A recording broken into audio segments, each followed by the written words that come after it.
I'm going to quickly show you how to compress the size of PDF files. Start by searching for I Love PDF.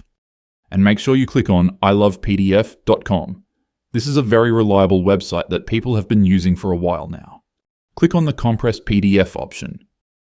Then select your PDF. Now you got 3 different compression levels to choose from. Here is what I'd recommend you use. If your PDF has only text in it, I'd recommend you use extreme compression. There is not going to be a massive quality change since it's just text and should have the biggest file size drop.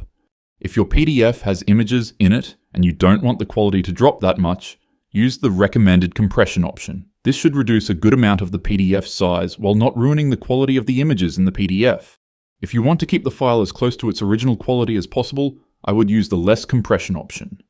In this example, I have images in my PDF and I want to retain most of their quality, so I'm going to use the recommended quality.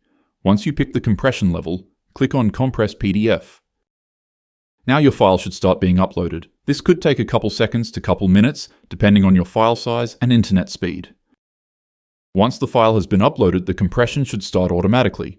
This could also take some time, depending on your file size.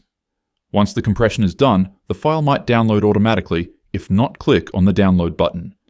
As you can see here, my PDF was almost 200 MB before the compression, and now it's just 80 MB, a 60% size reduction.